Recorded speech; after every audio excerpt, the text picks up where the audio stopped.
당신은 지금 어떤 마음으로 이 말씀을 듣고 계십니까?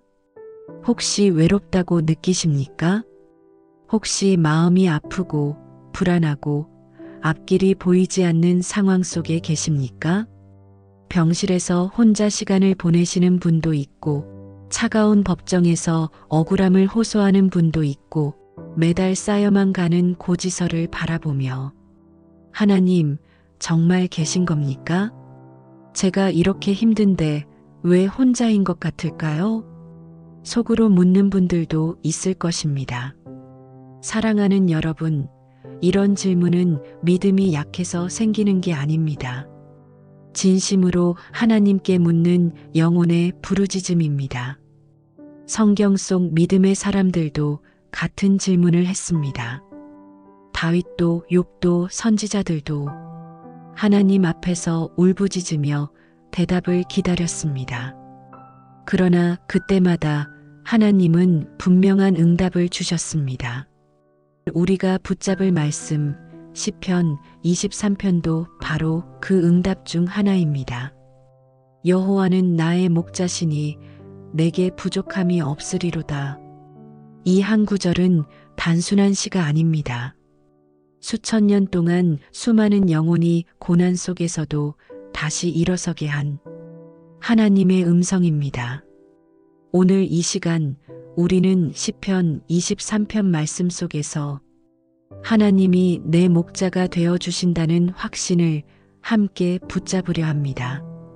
나이가 들고 가진 것이 적어지고 몸이 아파와도 여전히 행복할 수 있는 길이 여기 있습니다. 사랑하는 여러분, 오늘 이 짧은 시간이 여러분의 삶 속에서 새로운 평안과 힘이 되는 시간이 되기를 소망합니다. 이제 시편 23편을 함께 읽어보겠습니다. 천천히 조심스럽게 읽어보겠습니다. 마음으로 따라와 주세요. 다음에 무엇이 나올지 생각하지 마시고 당장 모든 것을 이해하려고 하지도 마세요. 각 단어를 하나님 아버지가 주시는 귀한 선물로 받아들이세요. 시편 23편 1-6절 여호와는 나의 목자시니 내게 부족함이 없으리로다. 그가 나를 푸른 풀밭에 누이시며 쉴만한 물가로 인도하시는도다. 내 영혼을 소생시키시고 자기 이름을 위하여 의의 길로 인도하시는도다. 내가 사망의 음침한 골짜기로 다닐지라도 해를 두려워하지 않을 것은 주께서 나와 함께 하심이라. 주의 지팡이와 막대기가 나를 안위하시나이다. 주께서 내 원수의 목전에서 내게 상을 차려주시고 기름을 내 머리에 부으시니 내 잔이 넘치나이다. 내 평생의 선하심과 인자하심이 반드시 나를 따르리니 내가 여호와의 집에 영원히 살리로다. 아멘. 참으로 아름다운 말씀입니다. 역사를 통해 수백만 명의 사람들에게 위로를 가져다 준 말씀입니다. 병실에서 속삭여지기도 하고 교회에서 큰 소리로 찬양되기도 한 말씀입니다. 가장 어두운 골짜기와 가장 밝은 축하의 순간에 사람들을 붙들어 준 말씀입니다. 이제 이 말씀을 쓴 놀라운 사람에 대해 말씀드리겠습니다. 다윗은 목자가 되었을 때 아마 소년이었을 것입니다. 역사학자들은 그가 12세에서 16세 사이였을 것으로 추정합니다. 그 당시에는 집안의 막내가 대개 아무도 하고 싶어 하지 않는 일, 즉 양을 치는 일을 맡았습니다. 이것은 화려한 직업이 아니었습니다. 쉬운 일도 아니었습니다. 다윗은 베들레헴 바깥 광야에서 몇 달씩 완전히 혼자서 자신이 맡은 모든 양의 안전과 복지에 책임지며 지냈습니다. 어린 소년에게 이것이 무엇을 의미했는지 생각해 보세요. 매일 양들이 먹을 좋은 풀을 찾아야 했습니다. 푸른 목초지가 드문 방건조 기후에서 이것은 작은 일이 아니었습니다. 땅을 알아야 했고, 계절을 연구해야 했고, 가장 좋은 목초지가 어디에 있는지 정확히 알아야 했습니다. 또한 양들이 마실 깨끗하고 신선한 물을 찾아야 했습니다. 양들은 생존을 위해 매일 물이 필요하지만 아무 물이나 되는 것이 아니었습니다. 빠르게 흐르는 개울은 양을 순식간에 휩쓸어 갈 수 있었습니다. 고인 물웅덩이는 질병으로 오염되어 있을 수 있었습니다.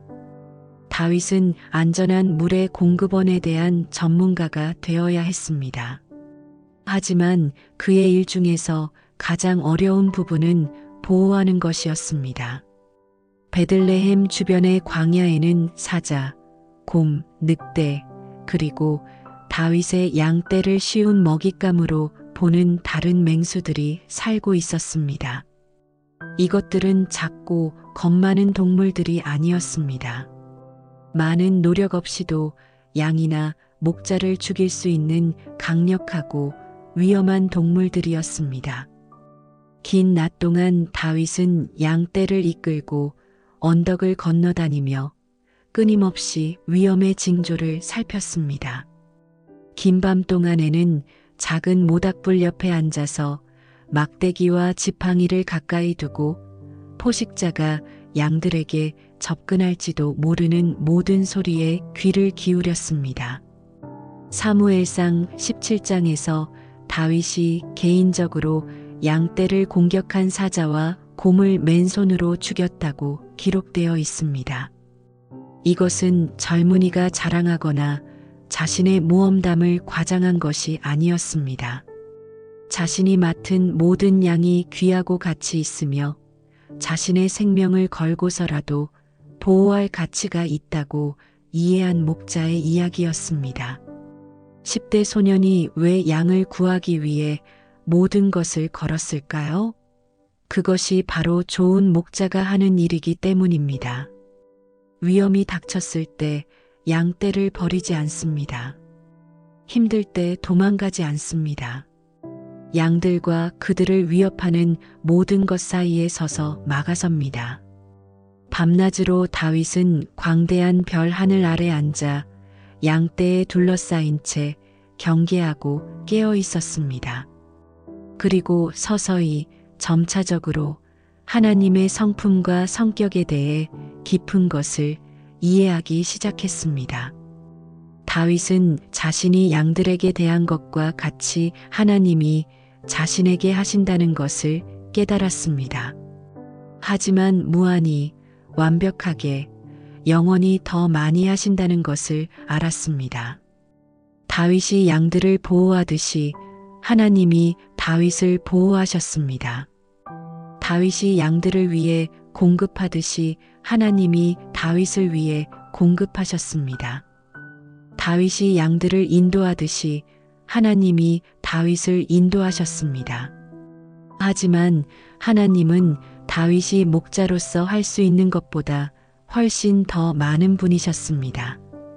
다윗은 피곤해지지만 하나님은 졸지도 주무시지도 않습니다. 다윗은 어둠 속에서 무언가를 놓칠 수 있지만 하나님은 모든 것을 항상 보십니다. 다윗의 자원은 제한되어 있지만 하나님의 자원은 무한합니다.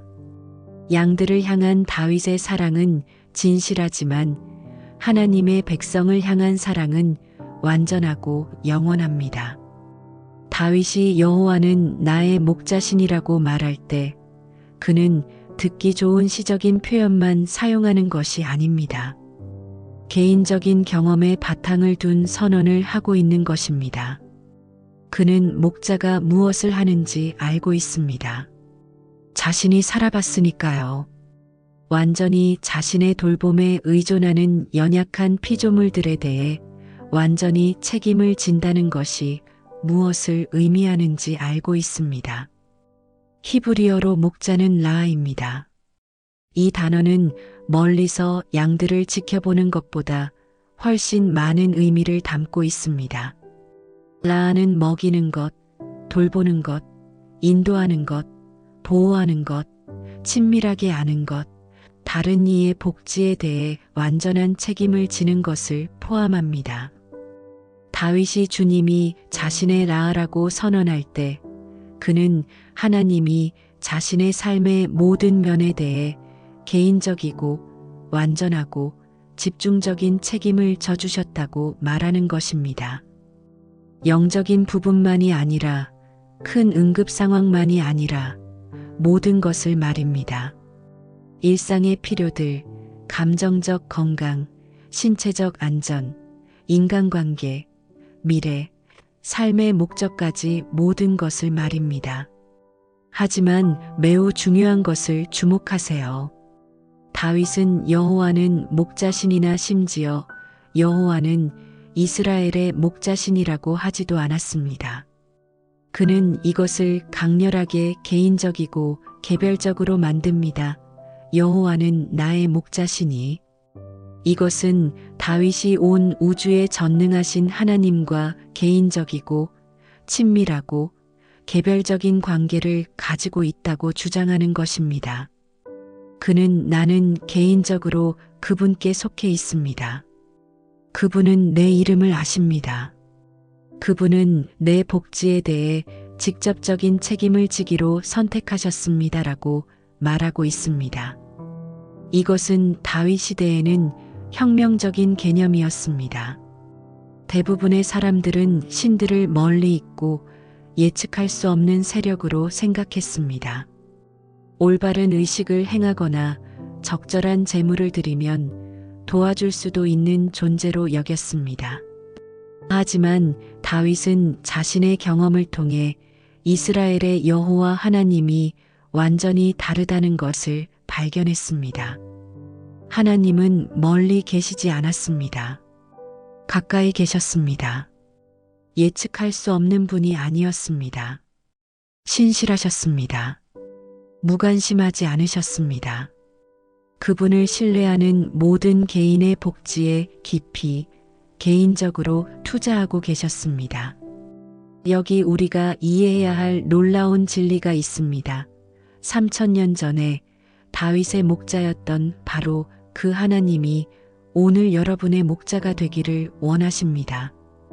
다윗이 하나님과 경험했던 바로 그 친밀하고 개인적이고 돌보시는 관계를 여러분도 지금 가질 수 있습니다. 여러분은 하나님이 추적해야 할 수십억 명 중에 한 명이 아닙니다. 군중 속의 한 얼굴이 아닙니다. 어떤 우주적 데이터베이스의 한 번호가 아닙니다. 여러분은 이름으로 알려진 개별적으로 돌봄받는 여러분에 대한 모든 것을 아시고 영원한 사랑으로 사랑하시는 선한 목자가 개인적으로 보살피시는 그분의 사랑하는 양입니다. 다윗이 이 말씀을 쓸 때 그는 자신의 개인적인 증언을 세상과 나누고 있었습니다. 그는 나는 좋을 때나 나쁠 때나 하나님과 함께 걸었습니다. 위기와 축복 속에서 그분의 신실하심을 시험해 보았습니다.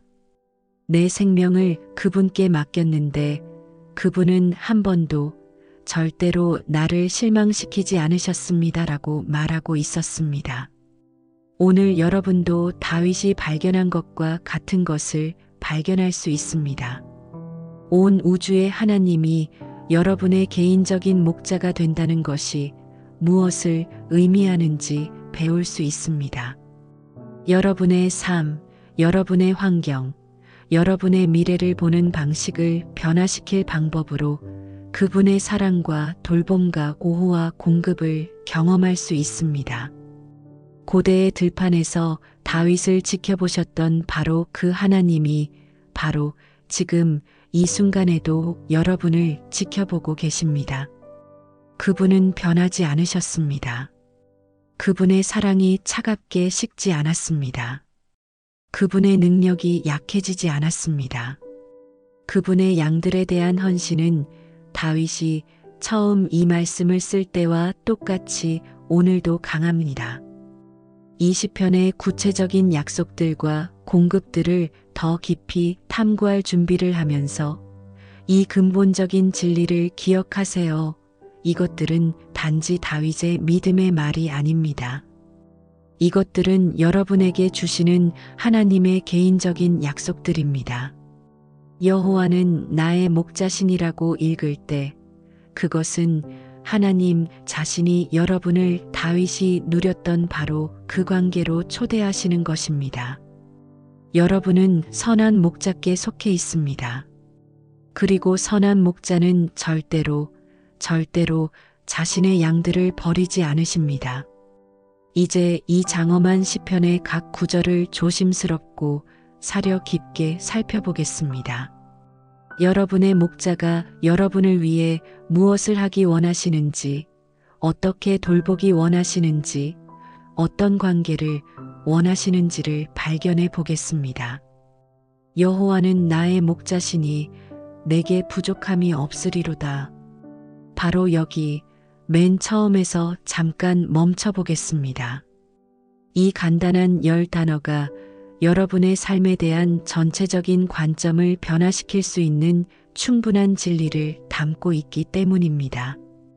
다윗은 언젠가 여호와께서 나의 목자가 되시기를 바란다거나 여호와께서 나의 목자가 되시도록 설득하려고 노력하고 있다거나 내가 충분히 착하면 여호와께서 나의 목자가 되는 것을 고려해 주실지도 모른다고 말하지 않습니다. 다윗은 절대적인 확신으로 현재 시제로 선언합니다. 여호와는 나의 목자시니 바로 지금 이 순간 오늘 그 관계는 이미 세워졌습니다. 그 언약은 이미 맺어졌습니다. 그 헌신은 이미 봉인되었습니다. 여기서 여호와라는 말은 하나님의 거룩하고 성스러운 이름입니다. 이것은 떨기나무에서 모세에게 나는 스스로 있는 자니라라고 자신을 계시하신 바로 그 하나님입니다. 이것은 스스로 존재하시고 영원하시며 변하지 않으시는 온 우주의 창조주입니다. 별들을 말씀으로 존재하게 하시고 행성들을 궤도에 붙들고 계시며 바람과 파도를 다스리시는 하나님입니다. 그리고 이 장엄하고 전능하시고 모든 능력을 가지신 하나님이 다윗의 개인적인 목자가 되기로 선택하셨습니다. 멀리서 두려워하고 경배해야 할 먼 신이 아니라 다윗을 이름으로 알고 그의 복지에 개별적인 책임을 지는 친밀하고 돌보시는 개인적인 목자로 말입니다. 그리고 다윗은 놀라운 주장을 합니다. 내게 부족함이 없으리로다. 여기서 히브리어 단어는 하세르인데 이는 부족하다, 결핍되다, 필요한 것이 없다는 뜻입니다. 다윗은 여호와께서 나의 목자이시니까 삶과 건강과 목적과 성취를 위해 진정으로 필요한 것은 아무것도 부족하지 않을 것이다라고 선언하고 있습니다. 이것이 다윗이 원하는 모든 것을 항상 얻었다는 뜻은 아닙니다. 시편들을 읽어보면 다윗이 엄청난 어려움을 겪었다는 것을 발견합니다. 그를 죽이려는 사울 왕에게 쫓겼습니다. 신뢰했던 사람들에게 배신당했습니다. 자녀들을 잃었습니다. 고통스러운 결과를 가져온 심각한 실수들을 했습니다. 하지만 모든 상황에서 모든 시련을 통해 삶의 모든 계절 동안 하나님은 다윗이 필요한 것을 정확히 공급해 주셨습니다. 항상 그가 원하는 것은 아니었고 항상 가장 쉬워 보이는 것도 아니었지만 다윗이 살아남고 성장하고 자신의 소명을 이루고 하나님의 임재와 사랑을 경험하는 데 필요한 것은 항상 있었습니다. 여러분의 목자는 지금 여러분이 가진 모든 필요를 보십니다. 음식과 거처에 대한 필요, 그렇습니다. 하지만 그것보다 훨씬 많은 것들을 보십니다. 사랑과 받아들여짐에 대한 필요, 목적과 의미에 대한 필요, 혼돈 가운데서의 평안에 대한 필요, 절망적으로 보이는 상황에서의 희망에 대한 필요, 약할 때의 힘에 대한 필요, 다음에 무엇을 해야 할지 모를 때의 지혜에 대한 필요를 보십니다. 그분은 이 모든 것을 보시고 공급하겠다고 약속하셨습니다. 여러분이 착한 행동으로 그것을 벌어서가 아닙니다. 여러분이 그것을 받을 자격이 있어서가 아닙니다. 그분이 여러분을 사랑하시고 여러분의 목자가 되기로 선택하셨고 그것이 바로 그분의 본성이시기 때문입니다. 그가 나를 푸른 풀밭에 누이시며 쉴만한 물가로 인도하시는도다.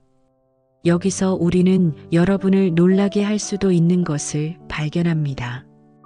다윗은 그가 나를 푸른 풀밭으로 인도하시고 원한다면 쉬라고 권하신다고 말하지 않습니다. 그는 그가 나를 누이신다고 말합니다. 사랑하는 목자가 왜 안전하고 풍성한 곳에서 양을 강제로 쉬게 해야 할까요? 양 주변에서 시간을 보낸 사람이라면 양들이 본성적으로 불안하고 쉴 줄 모르는 피조물이라는 것을 알려줄 것입니다. 무성하고 영양가 있는 풀에 둘러싸여 있어도 포식자들로부터 완전히 안전해도 모든 필요가 충족되어도 양들은 종종 누워서 쉬기를 거부합니다. 그들은 계속 불안하게 주위를 둘러보며 모든 소리에 놀랍니다. 위험이 어디엔가 숨어 있을 것이라고 항상 확신합니다. 더 좋은 풀이 다른 곳에 있을 것이라고 항상 확신합니다. 목자가 공급해 준 것을 편안히 누리지 못합니다. 혹시 여러분이 아는 누군가가 생각나지 않나요? 어쩌면 여러분 자신이요? 명백한 축복의 계절, 좋은 건강, 재정적 안정, 사랑하는 인간관계, 의미 있는 일, 편안한 집에 있으면서도 하나님의 선하심을 쉬며 누릴 수 없었던 때가 몇 번이나 있었습니까? 대신에 내일 무슨 재앙이 닥칠지 늘 걱정했습니다. 불안하게 주위를 둘러보며 정말 안전한지 궁금해했습니다. 진정한 행복과 만족이 다른 곳에, 다른 환경에, 다른 사람들과 삶의 다른 단계에 있을 것이라고 항상 확신했습니다. 우리보다 우리를 훨씬 잘 아시는 지혜롭고 사랑하는 목자는 때때로 우리가 고요히 있고 쉬고 신뢰하고 끊임없이 애쓰고 걱정하는 대신 그분의 공급을 받도록 강제하는 상황을 허락하셔야 합니다. 어쩌면 지금 여러분이 바로 그런 곳에 있을지도 모릅니다. 혹시 하나님이 여러분 자신이 절대 선택하지 않았을 상황을 통해 여러분을 누이게 하셨을지도 모릅니다. 서서히 평안과 인간관계를 파괴하고 있던 광란의 속도에서 늦추도록 강요한 건강 문제 말입니다. 처음에는 재앙처럼 느껴졌지만 실제로는 여러분의 영을 짓누르고 하나님이 주신 은사를 사용하지 못하게 막았던 상황에서 여러분을 자유롭게 해준 실직 말입니다. 처음에는 벌처럼 보였지만 여러분이 누구인지 그리고 진정으로 중요한 것이 무엇인지 다시 발견할 기회가 된 강제적인 고독의 계절 말입니다. 필요하다고 생각했던 물질적 소유물들을 벗겨냈지만 더 단순한 것들에서 만족과 기쁨을 찾는 법을 가르쳐준 재정적 어려움 말입니다. 고통스럽게 끝난 관계지만 다른 사람들과 더 건강하고 진실한 관계의 문을 열어준 관계 말입니다. 이것을 고려해 보세요. 여러분의 현재 어려운 상황이 환한 하나님의 벌이 아니라 사랑하는 목자의 공급이라면 어떨까요? 만약 그분이 여러분의 영혼이 아직도 최고 속도로 결국 만족시키지 못할 목표를 향해 달려가고 있다면 절대 일어나지 않았을 방법으로 영양분을 공급받을 수 있도록 사랑으로 푸른 풀밭에 누이셨다면 어떨까요? 다윗이 말한 푸른 풀밭은 아무 풀이나 아닙니다. 히브리어 구문은 연하고 젊고 영양가 있는 풀, 양들에게 줄 수 있는 최고의 음식을 말합니다. 여러분의 목자가 여러분을 누이실 때 그분은 단순히 속도를 늦추시는 것만이 아닙니다. 여러분이 최고 품질의 영적 영양분, 가장 깊은 종류의 영혼 돌봄, 그분의 임재와 사랑의 가장 친밀한 경험을 받도록 하고 계십니다. 쉴만한 물가로 인도하시는도다. 고대 이스라엘의 건조한 사막 기후에서 물은 문자 그대로 삶과 죽음의 문제였습니다. 하지만 모든 물이 양들이 마시기에 안전한 것은 아니었습니다. 빠르게 흐르는 시내와 강은 순식간에 양을 쓸어갈 수 있었습니다. 물에 젖은 무거운 양털은 너무 물을 머금어서 양이 실제로 익사할 수도 있었습니다. 고인 웅덩이들은 치명적인 박테리아나 기생충으로 오염되어 있을 수 있었습니다. 어떤 물의 공급원들은 양들이 물을 마시러 오면 공격할 위험한 포식자들이 영역으로 주장하고 있을 수 있었습니다. 숙련되고 경험 있는 목자는 양떼를 아무 물이나 있는 곳으로 인도하지 않았습니다. 그는 구체적으로 쉴만한 물 두려움 없이, 위험 없이, 해 없이 깊이 마실 수 있는 고요하고 깨끗하고 안전한 곳으로 인도했습니다. 여러분의 목자는 영적인 영역에서 여러분에게 정확히 같은 일을 하십니다. 여러분의 가장 깊은 목마름과 갈망을 만족시켜 주겠다고 약속하는 공급원들로 절대적으로 넘쳐나는 세상에서 이런 물 공급원들 중 많은 것들이 실제로는 여러분의 영혼에 위험합니다. 어떤 대가를 치르더라도 성공을 추구하는 것은 만족을 약속할지 모르지만 종종 이전보다 더 불안하고 공허하게 만듭니다. 진정한 사랑과 헌신 외에 다른 것 위에 세워진 관계들은 일시적인 흥분을 제공할지 모르지만 종종 상심과 배신으로 끝납니다. 부와 소유물의 축적은 안전을 제공하는 것처럼 보일 수 있지만 실제로는 가진 것을 잃는 것에 대한 더 많은 걱정과 두려움을 만들어낼 수 있습니다. 명성과 인정은 의미를 제공하는 것처럼 보일 수 있지만 종종 고립과 사람들이 진짜 자신이 아닌 이미지만 사랑한다는 감각으로 이어집니다. 오락과 산만함은 일시적으로 고통을 마비시킬지 모르지만 마음의 깊은 상처를 치유하지는 못합니다. 술, 마약, 그리고 다른 물질들은 도피를 약속할지 모르지만 종종 해결하는 것보다 더 큰 문제들을 만들어냅니다. 하지만 여러분의 목자가 쉴 만한 물가로 인도하실 때, 기도를 통해 그분의 임재로 이끄실 때, 그분의 말씀을 통해 여러분의 영혼에 영양을 공급하실 때, 예배와 다른 신자들과의 교제를 통해 여러분의 영을 새롭게 하실 때, 여러분의 마음은 내내 갈망에 오던 깊고 지속되고 영혼을 만족시키는 새로움을 찾습니다. 쉴만한에 대한 히브리어 단어는 메누오트인데 문자적으로 쉴 곳들을 의미합니다. 이것들은 단순히 고요한 물이 아닙니다. 구체적으로 쉼과 새로움과 회복을 위해 설계된 물들입니다. 여러분의 목자는 간신히 살아남는 데 필요한 것만 공급하지 않으십니다. 여러분의 영혼이 완전히 새로워지고 완전히 회복될 수 있는 풍성한 영적 영양의 공급원들을 공급하십니다. 내 영혼을 소생시키시고, 오 형제 자매님들, 바로 이 구문이, 이것이 하나님의 은혜의 기적이 강렬하게 개인적이고 놀랍도록 실제적이 되는 곳입니다. 소생시키다에 대한 히브리어 단어는 슈브인데 되돌리다, 돌아오다, 되살리다, 돌이키다, 다시 새롭게 만들다, 손상된 것을 치유하다는 뜻입니다. 회개에도 사용되는 같은 어근 단어입니다. 하나님께로 돌아가서 완전히 온전하게 되는 아름다운 개념입니다.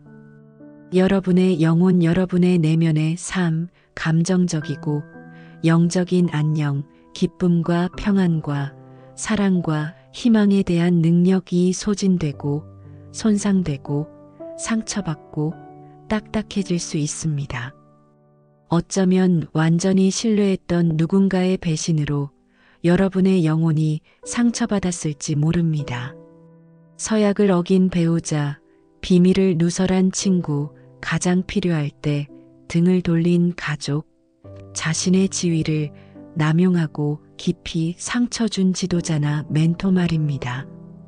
어쩌면 여러분 자신의 나쁜 선택과 뒤따른 고통스러운 결과로 여러분의 영혼이 손상되었을지 모릅니다. 분노 중에 내린 결정으로 중요한 관계들을 파괴했거나 가족에게 어려움을 만든 재정적 선택들, 여러분을 부끄럽게 만들고 하나님으로부터 멀어지게 한 도덕적 타협들 말입니다. 어쩌면 자신의 영적 건강을 소홀히 하면서 다른 사람들을 섬기느라 여러분의 영혼이 소진되었을지 모릅니다. 나이 든 부모님을 돌보고 어려운 아이들을 키우고 힘든 직장에서 일하고 사역에서 봉사하는 것 모두 좋은 것들이지만 하나님으로부터 다시 채워질 시간을 갖지 않으면 공허하고 지치게 만들 수 있습니다. 어쩌면 실망과 쓴뿌리와 해결되지 않은 슬픔으로 여러분의 영혼이 딱딱해졌을지 모릅니다. 이루어지지 않은 꿈들, 응답받지 못한 것 같은 기도들, 견딜 수 없게 느껴진 상실들, 불공평하고 무의미하게 느껴진 고통들 말입니다. 지금 여러분의 영혼이 어떤 상태에 있든 엄청나게 좋은 소식이 있습니다. 여러분의 목자는 회복을 전문으로 하십니다. 이것이 그분이 하기 좋아하시는 일입니다. 이것이 그분이 가장 잘하시는 일입니다. 그분은 어떤 종류의 임시 수리 작업처럼 부러진 것을 그냥 떼우지 않으십니다. 여러분의 영혼을 새롭게, 더 강하게, 손상이 일어나기 전보다 더 아름답게 만드십니다. 그분은 단순히 상처를 덮지 않으십니다. 심지어 여러분의 고통과 실수까지도 지혜와 연민과 힘의 근원으로 변화시켜서 다른 사람들을 돕는 데 사용될 수 있게 하십니다. 그분은 여러분의 경험들을 회복시키시며 여러분에게 일어난 가장 나쁜 것들까지도 여러분이 몇 년 동안 보지 못할지도 모르는 선한 목적을 위해 사용하십니다. 이 회복은 그리스도인이 처음 되었을 때 일어나는 일회성 사건이 아닙니다. 물론 그때 시작되기는 하지만 말입니다. 히브리어 동사 시제는 지속적이고 계속되는 행동을 암시합니다. 여러분의 목자는 계속해서 여러분의 영혼을 회복시키는 일을 하고 계시며 죄와 슬픔과 스트레스와 실망이 손상시킨 것을 끊임없이 영적이고 감정적인 건강으로 되돌리시고 지속적으로 되살리십니다. 하지만 매우 중요한 것을 주목하세요. 이 회복은 푸른 풀밭과 쉴만한 물가의 맥락에서 일어납니다. 하나님은 광란의 활동이나 복잡한 프로그램이나 종교적인 행위를 통해 여러분의 영혼을 회복시키지 않으십니다. 치유는 그분이 여러분 마음의 가장 깊은 곳에서 하시는 부드럽고 철저한 일을 하도록 내버려 둘 만큼 충분히 고요하고 충분히 조용하고 충분히 신뢰할 때 일어납니다. 이 아름다운 시편을 통한 여행을 계속하면서 우리는 하나님의 백성들이 가장 어두운 시간과 가장 큰 도전을 통해 붙들고 살아온 약속들에 이르게 됩니다. 이것들은 하나님의 사랑뿐만 아니라 그분의 자녀들이 무엇을 마주하든 보호하고 공급하시는 그분의 능력을 보여주는 구절들입니다. 자기 이름을 위하여 의의 길로 인도하시는도다. 쉼과 새로움과 회복 후에는 움직임과 목적이 옵니다. 여러분의 목자는 여러분이 단순히 축복받고 편안하고 행복하기만을 원하지 않으십니다. 그분은 여러분이 그분의 이름에 영광을 가져다 주고 이 세상에서 그분의 목적에 기여하는 삶을 살기를 원하십니다. 여기서 의라는 단어는 주로 도덕적 완전함을 의미하지는 않습니다. 물론 하나님의 명령에 순종하며 사는 것을 포함하기는 하지만 말입니다. 히브리어 단어 체데크는 근본적으로 올바름을 의미합니다. 하나님과 다른 사람들과 자신과 올바른 관계에서 사는 것입니다. 그것은 하나님의 성품과 목적과 여러분의 삶에 대한 계획과 일치하여 걷는 것을 의미합니다. 그분의 본성을 반영하고 그분의 이름에 영광을 가져다 주는 방식으로 사는 것을 의미합니다. 그분을 영화롭게 하고 다른 사람들을 축복하는 선택을 하는 것을 의미합니다. 하나님의 인도 뒤에 있는 동기를 주목하세요. 자기 이름을 위하여. 여러분의 목자가 의로운 길로 인도하시는 것은 주로 여러분의 유익을 위해서가 아닙니다. 물론 하나님의 뜻과 일치하여 사는 것에서 엄청난 유익을 얻기는 하지만 말입니다. 그분이 이런 식으로 인도하시는 것은 그분의 명성이 그분이 자신의 양들을 얼마나 잘 돌보시는가와 연결되어 있기 때문입니다. 여러분이 성공할 때, 번영할 때, 그분을 영화롭게 하는 삶을 살 때, 사람들은 여러분이 섬기는 목자가 어떤 분인지 봅니다. 여러분이 그분의 사랑과 평안과 기쁨과 성품을 나타낼 때, 그분의 이름이 영광받습니다. 이것은 여러분의 성공, 여러분의 성장, 여러분의 영적 성숙, 여러분의 감정적 건강, 여러분의 인간관계, 세상에서 여러분의 영향력이 하나님께 엄청나게 중요하다는 것을 의미합니다. 여러분의 유익을 위해서만이 아니라 그분의 영광을 위해서입니다. 그분은 여러분을 잘 인도하고 성공하도록 도우시고 하나님이 여러분을 창조하신 모든 것이 되도록 가능하게 하시는데 기득권이 있으십니다. 왜냐하면 그분의 이름과 명성이 여러분의 삶의 결과와 연결되어 있기 때문입니다. 의의 길이 항상 걷기 가장 쉬운 길들은 아닙니다. 때때로 좁고 도전적입니다. 때때로 대중의 의견이나 문화적 경향을 거슬러 가야 합니다. 때때로 결과를 볼 수 없을 때 희생과 용기와 인내와 믿음을 요구합니다. 하지만 그것들은 항상 참된 생명, 진정한 평안, 지속되는 기쁨, 궁극적인 성취로 이어지는 길들입니다.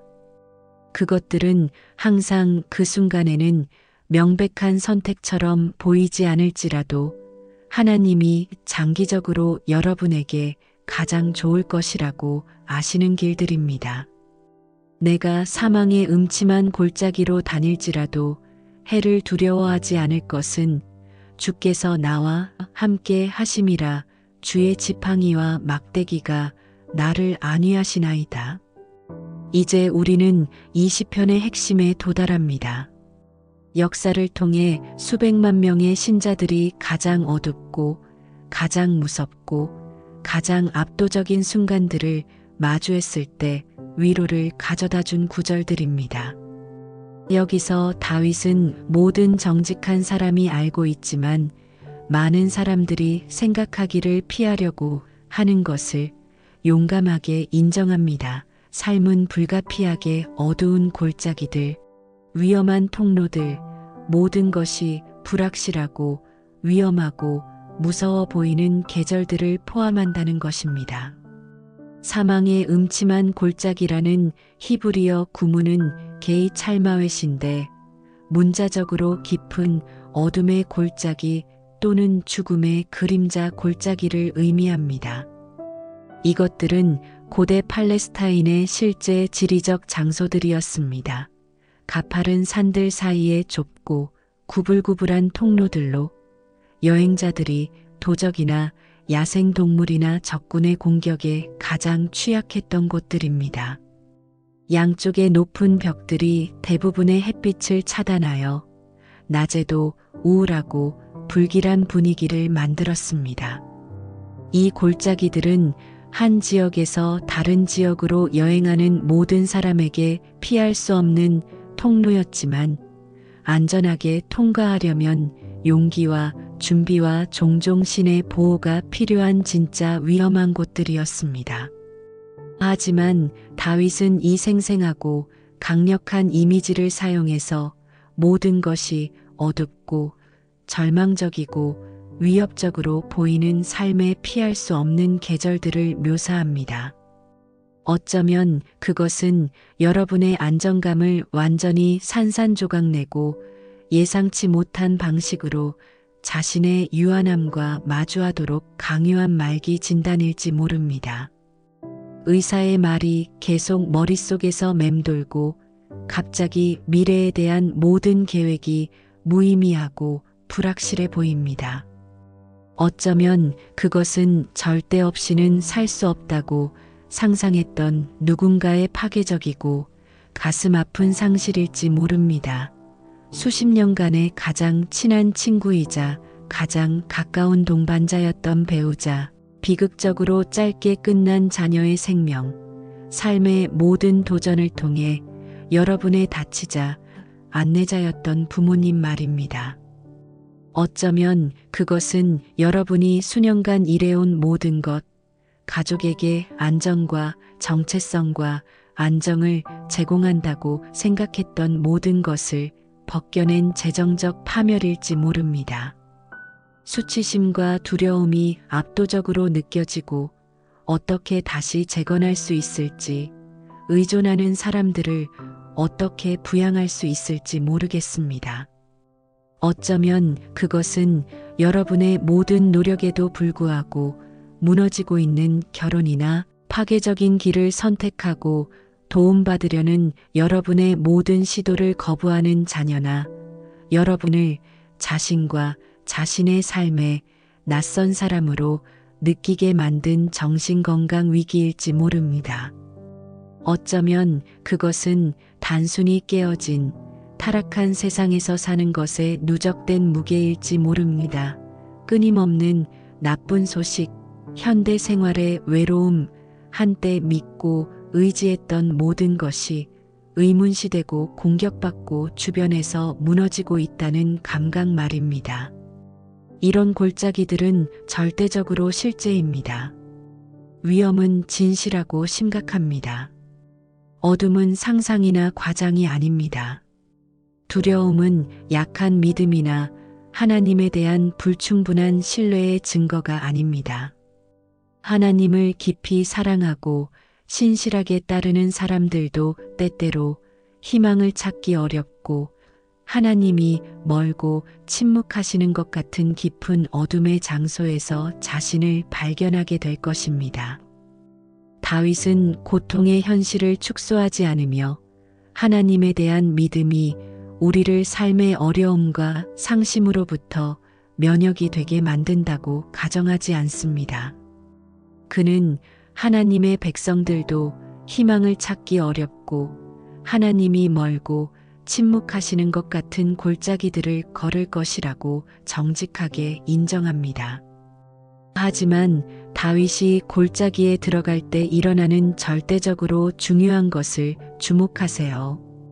이 시편의 첫 부분 전체를 통해서 그는 하나님에 대해 3인칭으로 말해왔습니다. 그가 나를 누이시며 그가 나를 인도하시며 내 영혼을 소생시키시고, 하지만 깊은 어둠의 골짜기에 발을 들여놓는 바로 그 순간 모든 것이 강렬하게 개인적이고 직접적이 됩니다. 주께서 나와 함께 하심이라. 삶의 가장 어둡고 가장 무서운 곳에서 하나님은 편안한 거리에서 도움을 보내시는 것만이 아닙니다. 멀리서 자원이나 해결책만 제공하시는 것이 아닙니다. 신학적 설명이나 영적 위로의 말만 제공하시는 것이 아닙니다. 그분 자신이 오십니다. 어둠 속으로 여러분과 함께 들어가십니다. 모든 그림자와 모든 두려움과 모든 불확실의 순간을 통해 여러분 옆에서 한 걸음 한 걸음, 한 호흡 한 호흡, 한 심장박동 한 심장박동씩 걸으십니다. 그리고 골짜기에서 다윗의 감정 상태에 대해 그가 말하는 것을 주목하세요. 해를 두려워하지 않을 것은 악이 없어서가 아니라, 진짜 위험이 없어서가 아니라 하나님을 신뢰하는 사람들에게 나쁜 일이 일어날 수 없거나 일어나지 않을 것이기 때문이 아닙니다. 다윗이 두려움에 압도되지 않을 것은 주께서 나와 함께 하심이라이기 때문입니다. 목자의 임재가 골짜기에 대한 그의 전체적인 경험을 변화시킵니다. 혼자 마주했다면 절대적으로 무서웠을 바로 그 상황들이 하나님의 개인적인 동행과 함께 마주할 때 감당할 수 있고 견딜 수 있고 심지어 의미 있게 됩니다. 이것이 다윗이 전혀 두려움을 느끼지 않는다는 뜻일 필요는 없습니다. 히브리어 구성은 오히려 그가 두려움에 의해 조종당하지 않고 마비되지 않고 두려움이 자신의 행동을 결정하거나 평안을 훔치거나 희망을 빼앗도록 내버려 두지 않을 것임을 암시합니다. 위험과 불확실에 대한 자연스러운 인간적 반응으로서 두려움이 존재할 수 있지만 다윗의 마음에서 마지막 말을 하지는 못할 것입니다. 왜냐하면 그의 목자도 함께 계시고 그분의 임재가 다윗이 마주할 수 있는 어떤 위협이나 도전보다도 무한히 더 강하기 때문입니다. 주의 지팡이와 막대기가 나를 안위하시나이다. 목자의 지팡이와 막대기는 단순한 도구나 액세서리가 아니었습니다. 그것들은 그의 보호하는 돌봄과 신실한 인도의 본질적인 연장이었습니다. 지팡이는 본질적으로 무거운 곤봉이었는데 종종 머리 부분에 돌이 박혀 있어서 포식자들과 적들을 물리치는 무기 역할을 했습니다. 사자나 곰이나 늑대 무리가 양떼를 위협할 때 목자는 종종 자신에게 큰 개인적 위험을 무릅쓰고 자신의 지팡이를 사용해서 양들을 방어했습니다. 막대기는 끝에 구부러진 갈고리가 달린 긴 나무 막대로 양들을 안전한 길로 인도하고 위험한 상황에 빠졌을 때 구조하는 데 모두 사용되었습니다. 양이 절벽면으로 미끄러지거나 가시덤불에 얽히거나 구덩이에 빠지면 목자는 자신의 막대기를 사용해서 조심스럽게 그것을 다시 안전한 곳으로 끌어당겼습니다.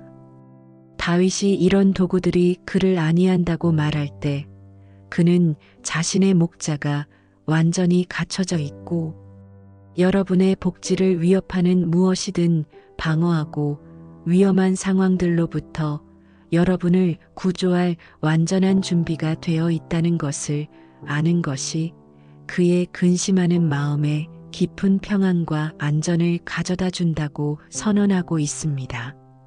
단순히 하나님이 골짜기에 계시는 것만이 아닙니다. 그분은 여러분을 공격하는 무엇이든 방어하고 여러분을 둘러싸고 있는 것 같은 무슨 위험들로부터든 구조하는 데 필요한 모든 것을 가지고 계십니다. 여러분의 적들은 진정으로 여러분에게 해를 끼치기를 원하고 여러분이 실패하거나 고통받기를 원하는 사람들일 수도 있습니다. 하지만 그것들은 또한 구체적으로 여러분의 믿음이나 희망이나 평안이나 인간관계를 파괴하도록 설계된 것 같은 상황들일 수도 있습니다. 그것들은 여러분을 사로잡고 있고 깨기 불가능해 보이는 습관이나 중독이나 사고 패턴들일 수도 있습니다.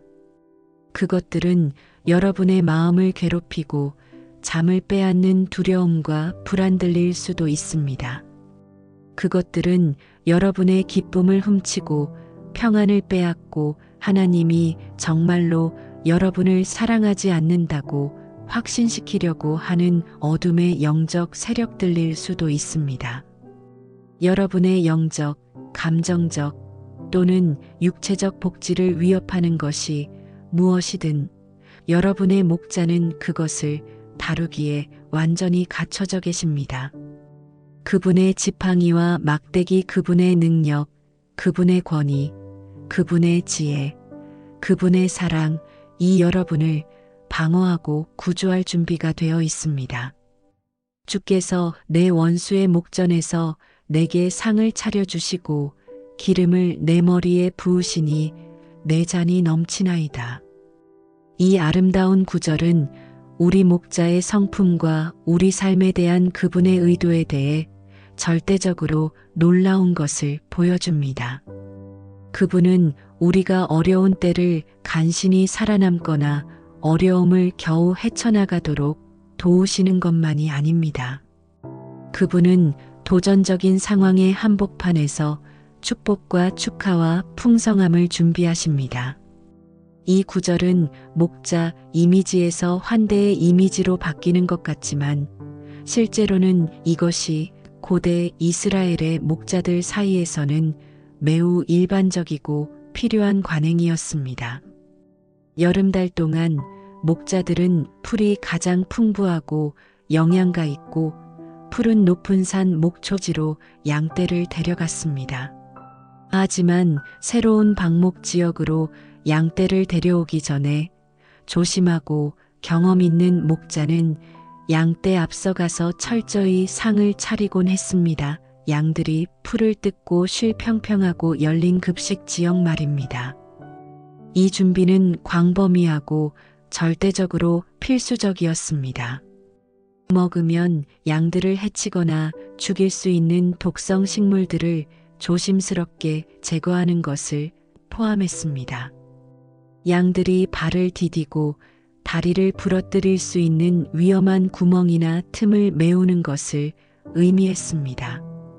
양떼를 다치게 할 수 있는 바위와 가시와 파편들을 치우는 것을 필요로 했습니다.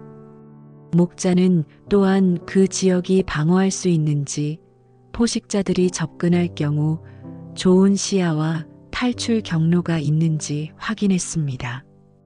그는 원수들 늑대, 곰, 사자, 그리고 다른 위험한 피조물들, 이 주변 언덕과 숲에서 지켜보고 있으면서 목자의 경계하는 임재와 지속적인 감시 때문에 접근하거나 공격할 수 없는 동안여 모든 철저하고 사랑하는 준비를 했습니다. 여러분의 목자는 여러분 삶의 모든 계절과 상황에서 정확히 같은 일을 하십니다. 가족이나 동료와 그 어려운 대화를 하기 전에 그분은 이미 그곳에서 길을 준비하시고 마음을 부드럽게 하시고 화해와 이해를 위한 기회의 문들을 열기 위한 유리한 상황들을 마련하고 계십니다. 모든 것을 바꿀 수 있는 검사 결과를 위해 병원에 들어가기 전에 그분은 이미 그곳에서 여러분이 듣게 될 무엇이든을 위한 준비를 하시고 필요할 자원들을 준비하시고 앞에 놓인 무엇이든을 위해 여러분의 마음을 강하게 하고 계십니다. 그 재정적 도전이나 관계 위기나 진로 결정을 마주하기 전에 그분은 이미 그곳에서 사건들을 조율하시고 하나님의 약속들을 설정하시고 여러분의 궁극적인 선과 그분의 영광을 위해 함께 역사할 사람들과 자원들과 기회들을 준비하고 계십니다. 그리고 그분은 이 모든 조심스럽고 사랑하는 준비를 내 원수의 목전에서 하십니다. 여러분에게 해를 끼치기 원하는 자들, 구체적으로 여러분의 믿음이나 희망을 파괴하도록 설계된 것 같은 상황들, 여러분의 기쁨을 훔치고 평안을 빼앗으려고 하는 영적 세력들. 그들은 여러분의 목자가 여러분을 위해 축복과 공급과 보호를 준비하시는 것을 무력하게 지켜볼 수만 있습니다. 그들은 여러분을 만질 수도 해칠 수도 하나님의 선하심이 여러분에게 도달하는 것을 막을 수도 없습니다. 왜냐하면 여러분은 하늘과 땅의 모든 권세를 가지신 선한 목자의 직접적인 돌봄과 보호 아래 있기 때문입니다. 기름 부음은 고대시대의 영예와 축복과 하나님의 은총의 표시였습니다. 기름은 상처를 치유하고 자극받은 피부를 진정시키는 데 사용되었습니다. 하나님에 대한 특별한 섬김을 위해 사람들을 구별하는 의식적 경우에 사용되었습니다. 귀한 손님들에게 존경과 영예를 보여주는 데 사용되었습니다. 여러분의 목자가 여러분의 머리에 기름을 부으실 때 그분은 단순히 생존과 하루하루 버텨나가기 위한 기본적인 필요들을 충족시키시는 것만이 아닙니다. 그분은 여러분을 영화롭게 하시고 축복하시고 왕족처럼 그분의 식탁에서 귀한 손님처럼 대하고 계십니다. 왜냐하면 그것이 만왕의 왕이시며 만주의 주님의 자녀로서 여러분이 정확히 무엇인지이기 때문입니다. 여러분은 단순한 종이나 신하가 아닙니다. 여러분은 사랑받는 자녀이고 영예로운 손님이고 그 지위에 따르는 모든 특권과 축복을 가진 왕족 가족의 일원입니다. 그리고 여러분의 잔 기쁨에 대한, 축복에 대한, 만족에 대한, 평안에 대한, 사랑에 대한, 희망에 대한 여러분의 능력은 단순히 가장자리까지 채워지고 멈추는 것이 아닙니다. 넘쳐 흐릅니다. 쏟아집니다. 여러분이 담을 수 있는 것보다 더 많습니다. 여러분 삶에 대한 여러분의 목자의 의도는 단순한 생존이나 그냥 버텨나가는 것이나 단순히 하루를 더 버텨내는 것이 아닙니다. 그분의 계획과 목적은 풍성함, 넘쳐 흐름, 충분한 것보다 더 많은 것입니다. 이것이 반드시 물질적 풍요를 의미하지는 않습니다. 물론 그분이 재정적으로나 물질적으로 축복하기로 선택하실 수도 있지만 말입니다. 하지만 그것은 확실히 영적이고 감정적인 풍요를 의미합니다. 어려운 상황에서도 넘쳐 흐르는 기쁨, 인간의 이해를 뛰어넘는 평안, 아무리 많이 나누어 주어도 고갈되지 않는 사랑, 일시적인 좌절이나 실망으로 흔들릴 수 없는 희망, 내 평생의 선하심과 인자하심이 반드시 나를 따르리니 내가 여호와의 집에 영원히 살리로다. 이 장엄한 시편의 마지막 구절들에 이르러 다윗은 오늘 우리가 마주하고 있는 것이나 내일 마주할 수 있는 것이 무엇이든 우리의 마음을 흔들 수 없는 확신과 영원한 희망으로 채워야 할 두 가지 마지막 선언을 합니다.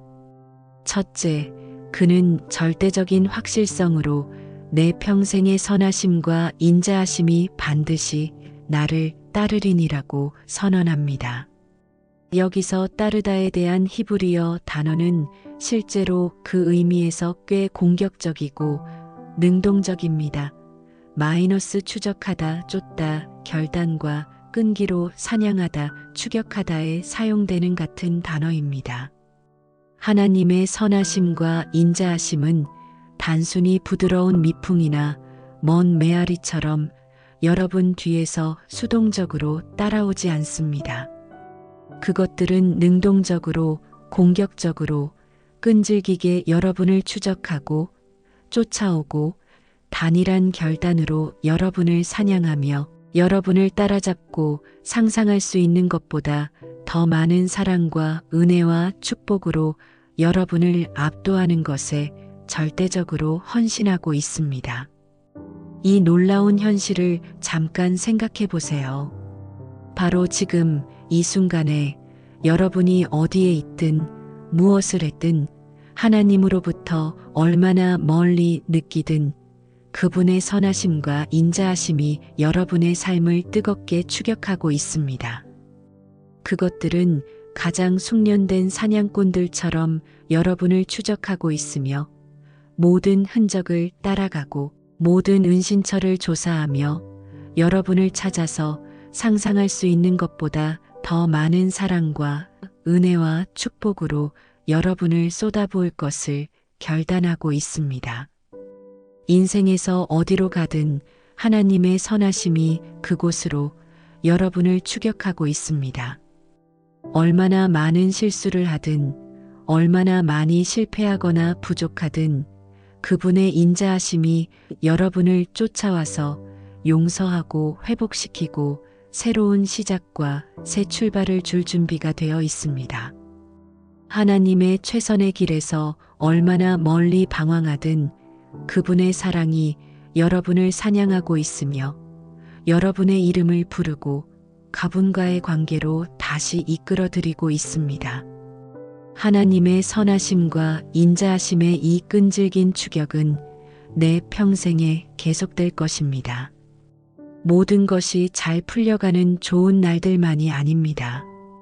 하나님에 대한 믿음이 강하고 그분과 가깝게 걷고 있는 날들만이 아닙니다. 완벽한 그리스도인이 되어서 모든 것을 올바르게 하고 있는 날들만이 아닙니다. 여러분 인생의 모든 단일날, 어려운 날과 쉬운 날, 신실한 날과 고군분투하는 날, 하나님의 임재를 명확히 느끼는 날과 그분이 멀고 침묵하시는 것 같은 날, 하나님의 선하심과 인자하심이 여러분을 위해 적극적으로 일하고 있습니다. 하지만 다윗은 여기서 멈추지 않습니다. 그는 아마도 전체 시편에서 가장 아름답고 희망적인 약속으로 마무리합니다. 내가 여호와의 집에 영원히 살리로다. 이것은 단지 천국에 관한 것이 아닙니다. 물론 우리가 영원히 하나님과 함께할 그 영광스러운 미래를 포함하기는 하지만 말입니다. 살리로다라는 단어는 앉다, 머물다, 거하다, 어딘가에 영구적으로 살다를 의미합니다. 그것은 소속감, 안전, 편안함, 완전히 집에 있다는 느낌을 말합니다. 다윗은 자신의 영구 주소가 지금 지상의 삶 동안과 모든 영혼을 위해 하나님의 임재 안에서, 하나님의 가족 안에서, 하나님의 집 안에서라고 선언하고 있습니다. 그는 문제가 있거나 무언가가 필요할 때만 하나님의 집을 방문하지 않습니다. 편리할 때나 기분이 내킬 때만 가끔 들르지 않습니다. 그는 그곳에 살고 있습니다. 그곳이 그의 집입니다. 그곳에 속해 있습니다. 그곳에서 편안합니다. 하나님의 식탁에서 영구적인 자리, 하나님의 집에서 영구적인 방, 하나님의 가족에서 영구적인 위치를 가지고 있습니다. 그리고 자신의 양들을 위해 생명을 내어주시고 우리가 영생을 얻을 수 있도록 다시 생명을 취하신 선한 목자 예수 그리스도를 신뢰한 모든 사람에게 같은 것이 참입니다. 여러분은 정말로 하나님의 가족에 속하는지 궁금해할 필요가 없습니다. 그분이 여러분을 거부하거나 돌려보내거나 충분히 좋지 않다고 결정하실까봐 두려워할 필요가 없습니다. 그분의 식탁에서 여러분의 자리가 다른 누군가에게 주어질까봐 걱정할 필요가 없습니다. 여러분의 자리는 안전합니다. 여러분의 방은 준비되어 있습니다. 여러분의 환영은 확실하고 영구적입니다. 여러분이 그것을 얻거나 받을 자격이 있는 무엇인가를 했기 때문이 아니라 예수님이 자신의 귀한 피로 그것을 사주신 일 때문입니다. 개인적 적용과 인생을 바꾸는 진리. 형제자매님들, 시편 23편을 통한 여행의 끝에 이르러 우리가 함께한 시간 동안 하나님이 여러분의 마음에 말씀하신 것에 대해 깊이 묵상하는 시간을 갖기를 원합니다. 어떤 구절이, 어떤 구문이, 어떤 약속이 여러분의 현재 상황과 가장 깊은 필요와 가장 강력하게 공명했습니까? 이 시편의 어떤 부분이 만져질 필요가 있던 여러분의 영혼 속 무언가를 만졌습니까? 어쩌면 여러분은 푸른 풀밭과 쉴만한 물가가 절실히 필요할지 모릅니다. 쉼이 필요하고 새로움이 필요하고 끊임없는 애쓰기를 멈추고 단순히 하나님의 공급을 받아들일 필요가 있습니다. 그렇다면 여러분의 목자가 때때로 자신의 양들의 유익을 위해 누이신다는 것을 기억하세요. 어쩌면 여러분의 영혼이 회복이 필요할지 모릅니다. 상처받고 소진되고 딱딱해지거나 길을 잃어서 다시 온전하게 만드시는 하나님의 치유의 손길이 필요합니다. 여러분의 목자는 회복을 전문으로 하십니다. 마이너스 부러진 것을 고치는 것만이 아니라 이전보다 더 아름답게 만드시는 것입니다. 어쩌면 지금 여러분만의 사망의 음침한 골짜기를 걷고 있을지 모릅니다. 상실, 위기, 불확실성 또는 압도적인 두려움에 직면하고 있을지 모릅니다. 여러분이 그 골짜기를 혼자 걷고 있지 않다는 것을 기억하세요. 여러분의 목자가 함께 계시고 그분의 임재가 모든 것을 변화시킵니다. 어쩌면 원수들에 둘러싸여 있을지 모릅니다. 여러분에게 해를 끼치기 원하는 사람들, 여러분을 파괴하도록 설계된 것 같은 상황들, 두려움, 의심 중독 또는 절망과의 내적 싸움들. 여러분의 목자가 그들의 바로 그 임재 앞에서 여러분을 위해 축복의 상을 준비하셨습니다. 그들은 지켜볼 수는 있지만 하나님의 선하심이 여러분에게 도달하는 것을 막을 수는 없습니다. 어쩌면 하나님의 선하심과 인자하심이 끈질기게 여러분을 추격하고 있다는 것을 기억할 필요가 있을지 모릅니다. 여러분이 그것을 느낄 수 없을 때도 상황이 그것을 모순하는 것 같을 때도 말입니다. 여러분에 대한 그분의 사랑은 여러분의 행위나 완벽함에 기초하지 않습니다. 그것은 그분의 변치 않는 성품에 기초하며 여러분 평생의 모든 날을 따라갈 것입니다. 여러분의 필요가 무엇이든 여행에서 어디에 있든 이 근본적인 진리를 기억하세요. 여러분은 이 세상에서 혼자가 아닙니다. 잊혀지거나 버려지거나 모든 것을 스스로 알아내도록 방치되지 않았습니다. 여러분에게는 목자가 계십니다. 선한 목자, 위대한 목자, 여러분 영혼의 으뜸 목자, 그분은 여러분의 복지에 완전히 그리고 영원히 헌신하고 계십니다. 함께 기도하겠습니다. 하늘에 계신 아버지, 우리의 선한 목자님, 시편 23편에서 주신 이 귀하고 생명을 주는 말씀들로 가득 찬 감사의 마음으로 주님께 나아옵니다. 이것들이 단순히 고대의 아름다운 시가 아니라 바로 여기, 바로 지금 우리의 마음과 상황에 직접 말하는 살아있는 진리라는 것을 감사드립니다. 주 예수님, 당신은 자신의 양들을 위해 생명을 내어주시는 선한 목자라고 하셨습니다. 말로만이 아니라 십자가에서 쏟으신 생명의 피로 우리에 대한 사랑을 증명해 주셔서 감사합니다. 당신의 희생 때문에 우리는 다윗과 함께 확신을 가지고 여호와는 나의 목자시니 내게 부족함이 없으리로다라고 선언할 수 있습니다. 성령님, 푸른 풀밭에 누워야 하는 모든 분들을 위해 초자연적인 쉼을 주시기를 기도합니다.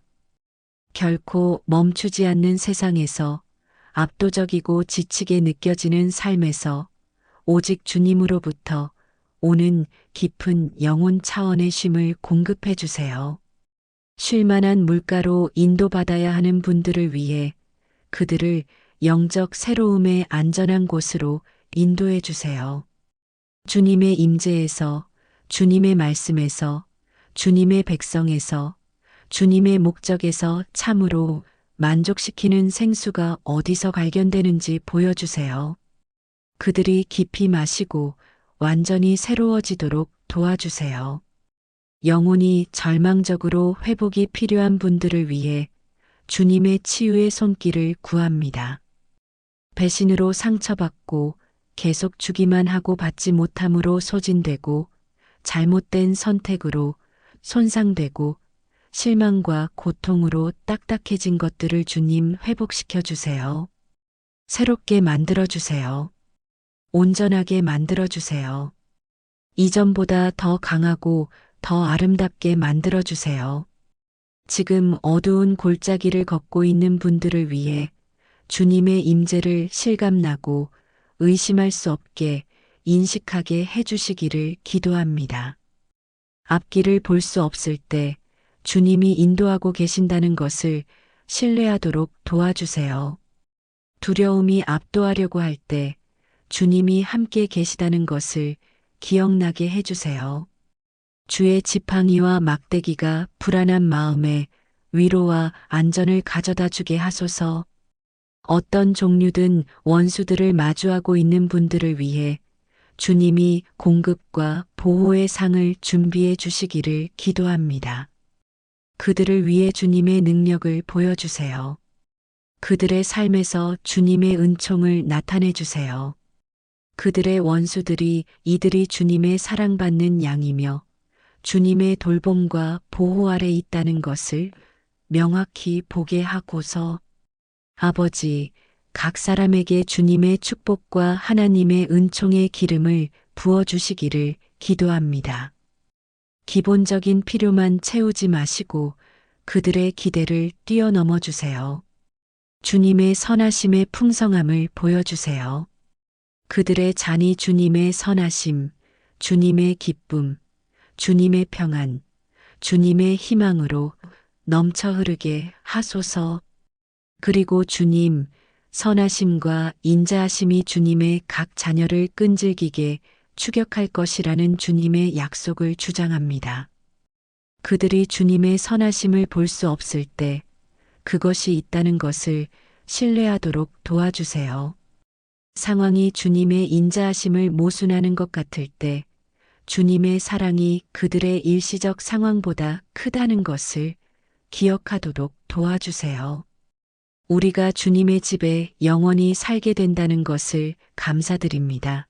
언젠가 천국에서만이 아니라 바로 지금, 오늘 주님의 임재 안에서, 주님의 사랑 안에서, 주님의 변함없는 돌봄 안에서 안전하게 거하며 우리는 이 모든 것을 자신의 양들을 위해 생명을 내어주시고 우리가 풍성하고 영원한 생명을 얻을 수 있도록 다시 생명을 취하신 우리의 선한 목자 예수님의 귀한 이름으로 기도합니다. 아멘. 형제 자매님들, 이 함께한 시간을 떠나시면서 도전과 기회로 가득한 새로운 하루를 맞이하시든 평안한 쉼을 위해 자리를 잡으시든 이 흔들릴 수 없는 진리를 여러분과 함께 가져가시기 바랍니다. 여러분은 결코 변하지 않고 결코 줄어들지 않고 결코 여러분을 포기하지 않을 영원한 사랑으로 사랑받고 있습니다. 모든 생각, 모든 두려움, 모든 희망, 모든 꿈을 완전히 알려져 있고 여러분을 그분의 영광과 여러분의 기쁨을 위해 창조하신 그분에 의해 깊이 소중히 여겨지고 있습니다. 여러분에게는 절대 떠나지 않으시고 버리지 않으시고 돌보기를 멈추지 않으시는 목자가 계십니다. 축복의 푸른 풀밭에서 그분은 여러분이 그분의 최선을 받도록 보장하기 위해 그곳에 계십니다. 어려움의 어두운 골짜기에서 그분은 여러분 곁에 걸으며 안전하게 통과시키기 위해 그곳에 계십니다. 그분의 공급의 상에서 그분은 여러분을 영광스럽게 하고 여러분의 삶을 넘쳐 흐르게 채우기 위해 그곳에 계십니다. 그분의 임재의 집에서 그분은 여러분을 집으로 환영하기 위해 그곳에 계십니다. 여러분의 목자의 완전한 사랑 안에서 안전하다는 것을 아시며 편히 쉬세요. 그리고 그분의 약속을 기억하세요. 여호와는 나의 목자시니 내게 부족함이 없으리로다. 축복받은 하루 되세요. 긴 글이 여러분들에게 도움이 되셨다면 좋아요, 구독, 알림 설정 부탁드리겠습니다. 사랑하는 형제자매님들, 그분의 완전한 사랑 안에서 쉬세요.